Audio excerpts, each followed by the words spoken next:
नमस्कार। आप सभी संस्कृत सुधियों का सदानंद विरचित वेदांत सार की कक्षा में स्वागत और अभिनंदन। आज हम वेदांत सार में समाधि की चर्चा करेंगे। समाधि वेदांत में दो प्रकार के हैं, सविकल्पक और निर्विकल्पक। उसी समाधि के अंतर्गत अष्टांग योग, यम नियम का वर्णन किया गया है और उनकी प्राप्ति कैसे होती है, श्रवण मनन और निधिध्यासन की, इस विषय पर को लेकर के हम आज चर्चा करेंगे। सर्वप्रथम हम वेदांत सारकार सदानंद यति का कहना है कि एवं भूत स्वरूप चैतन्य साक्षात्कार पर्यंतम श्रवण मनन निधिध्यासन समाधि अनुष्ठानस्य अपेक्षितत्वात् ते अपि प्रदर्शन्ते। श्रवणम नाम षड्विधलिंगः अशेष वेदांतानाम अद्वितीय वस्तूनि तात्पर्यावधारणम। लिंगानि तु उपक्रम उपसंहार अभ्यास अपूर्वता फलार्थवाद उपपत्ति आख्यानि। अर्थात जो श्रवण है और श्रवण के साक्षात्कार होने तक श्रवण मनन और निधिध्यासन तथा समाधि, इनके अनुष्ठान के अपेक्षित होने के कारण वे भी प्रदर्शित किए जा रहे हैं। श्रवणम नाम, श्रवण किसे कहते हैं? तो 6 प्रकार के लक्षणों से युक्त संपूर्ण वेदांत सूत्रों का अद्वितीय वस्तु ब्रह्म में ही तात्पर्य है, यह निश्चय करना ही वस्तुतः श्रवण है। उपक्रम उपसंहार अभ्यास अपूर्वता फल अर्थवाद और उपपत्ति, ये श्रवण के लिंग हैं।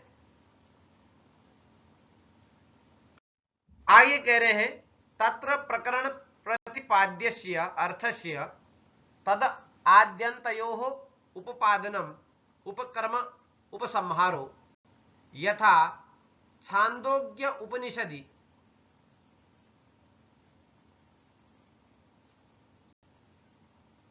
षष्ठे अध्याये प्रकरण प्रतिपाद्यस्य अद्वितीय वस्तुनः एकम एव अद्वितीयम् इत्यादो एतद आत्म्यम इदम सर्वम इति अन्ते च प्रतिपादनम। कह रहे हैं, जो श्रवण शक्ति है या जो श्रवण कहा वेदांत में, उस श्रवण के 6 लिंगों में प्रकरण में प्रतिपादन योग्य पदार्थ का उसके प्रारंभ और अंत में प्रतिपादन करना क्रमशः उपक्रम और उपसंहार है। उपक्रम अर्थात प्रारंभ करना और उपसंहार मतलब समाप्ति की ओर ले जाना। छांदोग्योपनिषद के 6ठे अध्याय के प्रकरण में प्रकाशित करने योग्य अद्वितीय वस्तु एक ही अद्वैत तत्व है, एकम एव अद्वितीयम, एक ही है और वह क्या? अद्वैत तत्व है। और अंत में कहा गया, एतत् आत्म्यम इदम सर्वम, यह सब कुछ वस्तुतः आत्मा का ही है। इस प्रकार अंत में प्रतिपादन किया गया है। इसलिए कह रहे हैं, प्रकरण प्रतिपाद्यस्य वस्तुनः तत्मध्ये पौनः पुण्येन प्रतिपादनम अभ्यासः। सबसे पहले श्रवण, फिर उसके बाद अभ्यास। यथा तत्र एव अद्वितीय वस्तुनि मध्ये तत्वमसि इति नवकृत्वः प्रतिपादनम। प्रकरण प्रतिपाद्यस्य अद्वितीय वस्तुनः प्रमाणांतर अविषयीकरणम अपूर्वता। यथा तत्रैव अद्वितीय वस्तुनः मानांतर अविषयीकरणम। अब अभ्यास की बात करते हैं। प्रकरण में प्रतिपादित वस्तु का मध्य मध्य में बार बार किसी वस्तु का प्रतिपादन करना अभ्यास। जैसे छांदोग्योपनिषद में कहा गया कि वह तू ही है, तत्वमसि। तत्व मतलब वह ऐसे प्रसिद्धार्थ का बोधक है कि वह जो विशुद्ध सत्व प्रधान चैतन्य है वह तू ही है। अर्थात तो क्या है? तुरीय अवस्था का जो चैतन्य है वह तू ही है। इस प्रकार का 9 बार प्रतिपादन किया गया है। प्रकरण में प्रतिपादित अद्वितीय वस्तु को अन्य प्रमाणों से अगम्य वर्णित करना अपूर्वता है, अर्थात प्रमाणों से वह ज्ञेय नहीं है। छांदोग्य उपनिषद में कहा गया अद्वितीय वस्तु ब्रह्म के संबंध में प्रमाणांतरों को अगम्य बताया गया है। मां आंतर अविषयी कारणम, इसी में आगे कह रहे हैं फलम तु प्रकरण प्रतिपाद्यस्य आत्मज्ञानस्य तद अनुष्ठानस्य वा तत्र तत्र श्रूयमाणं प्रयोजनम यथा तत्र आचार्यवान पुरुषः वेद तस्य तावत एव चिरम यावत न विमोक्षसे अथ संपत्से इति अद्वितीय वस्तु ज्ञानस्य तत्प्राप्ति ही प्रयोजनम श्रूयते। वेदांत का प्रयोजन अथवा प्रकरण में का जो प्रयोजन है, तो प्रकरण में प्रतिपादित करने योग्य विषय आत्मज्ञान अथवा उसके अनुष्ठान का उस विषय में सुनाई देता हुआ प्रयोजन ही फल है। उदाहरण के लिए तत्र आचार्यवान पुरुषः, वेद वहां आचार्यवान पुरुष ही जानता है, उसके लिए तभी तक विलंब समझना चाहिए जब तक वह इससे मुक्त नहीं हो जाता। इसके बाद वह ब्रह्ममय हो जाता है इत्यादि अद्वितीय वस्तु के ज्ञान और उसकी प्राप्ति का प्रयोजन बताया गया। पुनः कहते हैं प्रकरणम प्रतिपाद्यस्य तत्र तत्र प्रशंसनम अर्थवादः। अर्थवाद क्या है, उसी को कह रहे हैं यथा तत्र एवा उतनम आदेशम अप्राक्ष्यः येन अश्रुतम श्रुतम भवति अमतम मतम अविज्ञातम विज्ञातम इति अद्वितीय वस्तु प्रशंसनम। प्रकरण में प्रतिपाद्य वस्तु की यत्र तत्र प्रशंसा करना ही अर्थवाद है। उदाहरण के लिए वही ब्रह्म के उपदेश को पूछा है जिसके द्वारा न सुना गया सुना हुआ, अचिंतित चिंतन किया हुआ और अभिज्ञात भली प्रकार से जाना हुआ जाता है। इस प्रकार अद्वितीय वस्तु ब्रह्म की प्रशंसा की गई है। पुनः कह रहे हैं उपपत्ति क्या है, तो प्रकरण प्रतिपाद्य अर्थ साधनी तत्र तत्र श्रूयमाणा युक्ति ही उपपत्ति ही।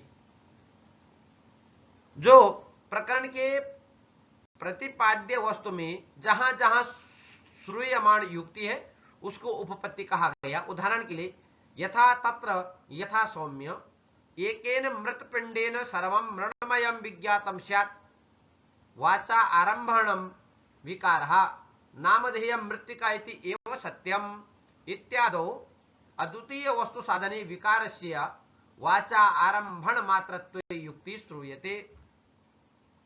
प्रकरण में प्रतिपादित करने योग्य वस्तु को सिद्ध करने के लिए यत्र तत्र वर्णन की गई युक्तियां ही उपपत्ति कहलाती है। उदाहरण के लिए हे सौम्य, जिस प्रकार एक ही मिट्टी के पिंड से बनी हुई सभी मिट्टी की वस्तुओं का ज्ञान हो जाता है कि यह घड़ा है, यह सुराही है, उसके विभिन्न विकार केवल शब्द प्रपंच मात्र हैं, मिट्टी ही वहां वस्तुता क्या है, सत्य है।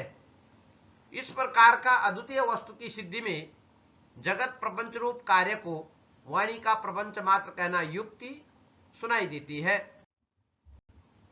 मननम, मनन क्या है, तो मननम तो श्रुतस्य अद्वितीय वस्तुनः वेदांत अनुगुण युक्ति भी अनवरतम विजातीय देहादि प्रत्यय रहित अद्वितीय वस्तु सजातीय प्रत्यय अनुचिंतनम प्रवाह निदिध्यासनम। केवल वेदांत के अनुकूल युक्तियों द्वारा सुनी गई अद्वैत वस्तु रूप का बार बार चिंतन करना ही क्या है, मनन है। विजातीय देह आदि के विचारों से रहित अद्वितीय वस्तु के बारे में अनुकूल विचारधारा के प्रवाह को निदिध्यासन कहा गया है। समाधि दो प्रकार की है। समाधि द्विविधा, सविकल्पकः निर्विकल्पकश्च। सविकल्पक समाधि क्या है? तो तत्र सविकल्पकः नाम ज्ञातृ ज्ञानादि विकल्प लय अनपेक्षया अद्वितीय वस्तुनि तदाकार आकारितायाः चित्तवृत्ति अवस्थानम तदा मृण्मय गजादि भानि अपि मृद भानवत द्वैत भाने अपि अद्वैतम वस्तु भासते। समाधि दो प्रकार की है वेदांत में, सविकल्पक और निर्विकल्पक। सविकल्पक समाधि वह है जिसमें ज्ञाता और ज्ञेय के भेद का लोप न होकर केवल अद्वितीय वस्तु के आकार से आकारित चित्त वृत्ति की स्थिति ही सविकल्पक होती है। इस अवस्था में मिट्टी के बने हुए हाथी आदि की प्रतीति में मिट्टी के भान के समान द्वैत की प्रतीति होते हुए भी अद्वैत वस्तु की प्रतीति होती है। उदाहरण के लिए कहा गया, दृश्य स्वरूपम गगनम उपमम परम सकृत विभातम तो अजम एकम अक्षरम अलेपकम सर्वगतम यद अद्वयम तदेव च अहम सततम विमुक्तम ओम।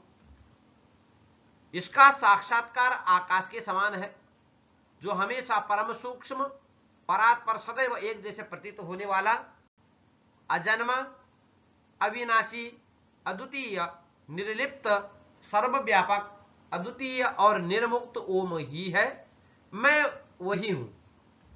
इस प्रकार की जो भावना है वह सविकल्पक है। निर्विकल्पक समाधि क्या है? तो निर्विकल्पकस्तु ज्ञातृ ज्ञानादि विकल्प लय अपेक्षया अद्वितीय वस्तुनि तदाकार आकारितायाः चित्तवृत्ति अतितराम एकी भावेन अवस्थानम। तदा तो जल आकार आकारित लवण अनवभासेन जल मात्र अवभासवत अद्वितीय वस्तु आकार आकारित चित्तवृत्ति अनवभासेन अद्वितीय वस्तु मात्रम अवभासते। निर्विकल्पक समाधि में ज्ञाता और ज्ञेय के भेद का लोप होकर मात्र अद्वैत वस्तु ब्रह्म में तदाकार से आकारित चित्तवृत्ति का अत्यधिक एक भाव से होना स्थित होना होता है। यहां किसी प्रकार का भेद नहीं, जबकि सविकल्पक समाधि में अद्वैत वस्तु का प्रतीति तो होती है परंतु किंचित द्वैत की प्रतीति होती है। उदाहरण के लिए जल के आकार से आकारित नमक के प्रतीति न होने पर जल मात्र की प्रतीति के समान अद्वितीय वस्तु ब्रह्म के आकार से आकारित के प्रतीति न होने से अद्वितीय वस्तु ब्रह्म ही प्रकाशित होता है। ततः च अस्य सुषुप्तेः च अभेद शंका न भवति उभयत्र वृत्ति अभाने समाने अपि तद सद्भाव असद्भाव मात्रेण अनयो भेद उपपत्ति है। दोनों में भेद है तब इसकी सुषुप्त में अभेद की आशंका नहीं होती है, क्योंकि दोनों स्थानों पर वृत्ति की अप्रतीति होने पर भी उनके सद्भाव असद्भाव मात्र से इन दोनों में भेद की सिद्धि होती है।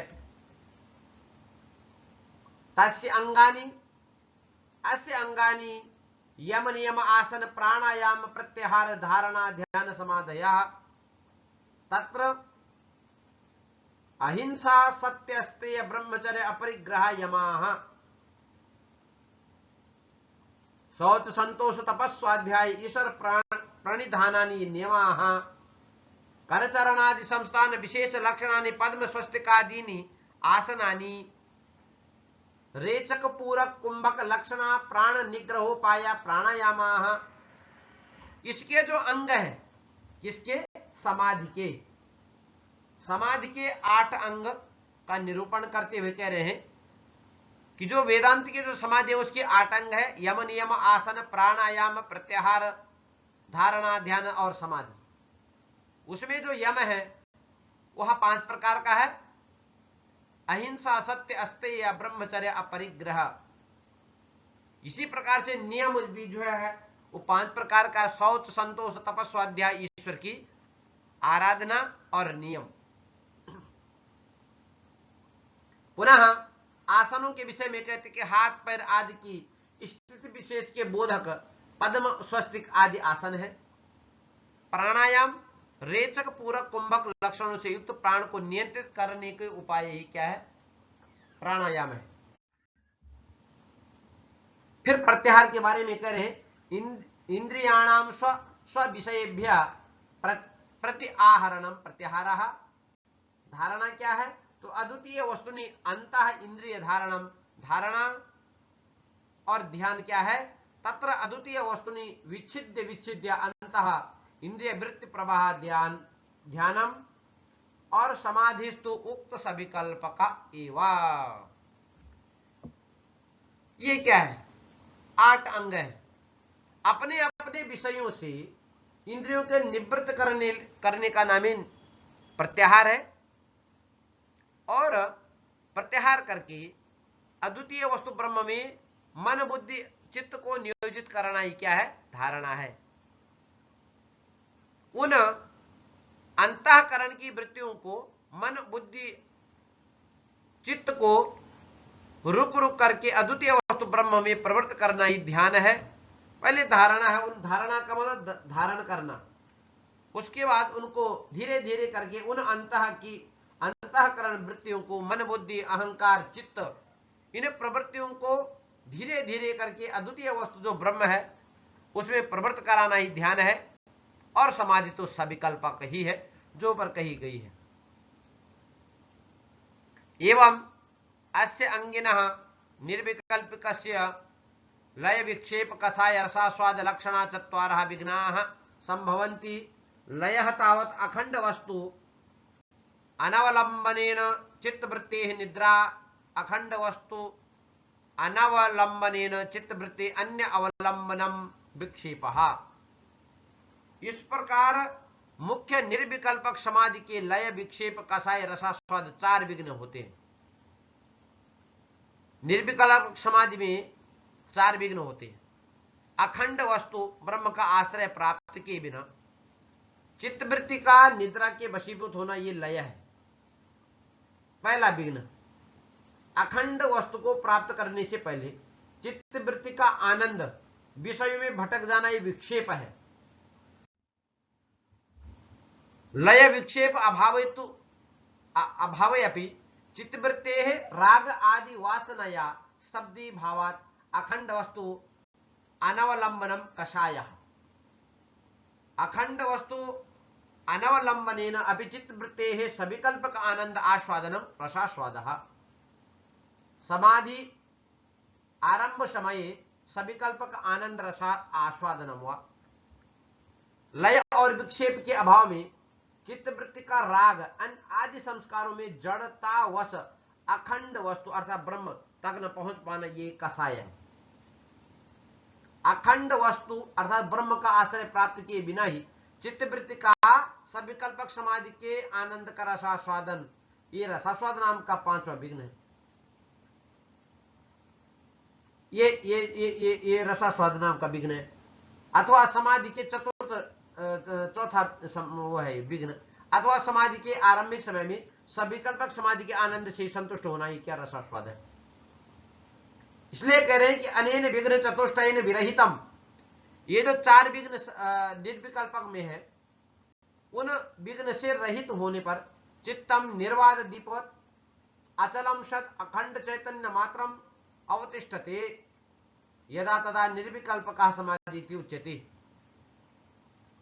बोले जब हम जो है इन 4 विघ्नों को दूर कर देते हैं, तो तब चित्त जो है वो वायु रहित प्रदेश में स्थित दीपक के समान अचल होकर के, मतलब किसी भी प्रकार का उसमें प्रहार नहीं होता है हवा का, और ऐसे अचल होकर के वह अखंड चैतन्य मात्र में स्थित हो जाता है, और यह निर्विकल्पक समाधि है। इसलिए कहा गया है लये संबोधयेत चित्तम विक्षिप्तम समयेत पुनः सकसायम विजानीयात समप्राप्तम न चालयेत। लय में चित्त को सावधान करें, तत्पश्चात विक्षेप अर्थात विक्षिप्त हुए चित्त को शांत करें, पुनः कषायुक्त चित्त को विशेष रूप से समझाइए, और स्थिरता सम शांति को प्राप्त चित्त को छोड़ना नहीं चाहिए।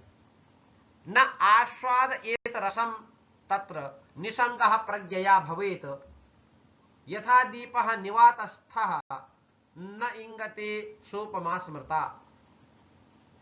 यथा दीपो निवातस्थे निंगते सोपमा स्मृता।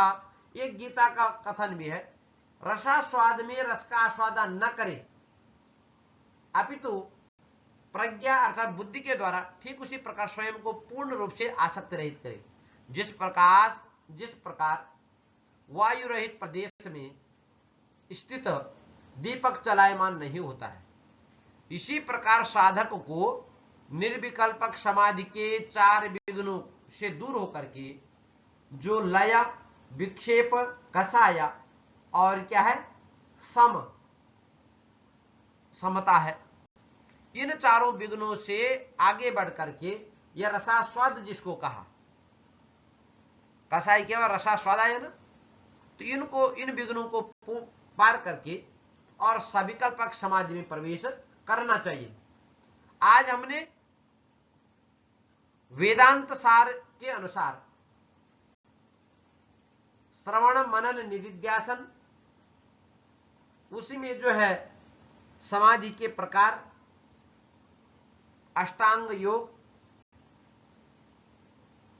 उसी में यम नियम आदि का चर्चा की। धन्यवाद, नमस्कार।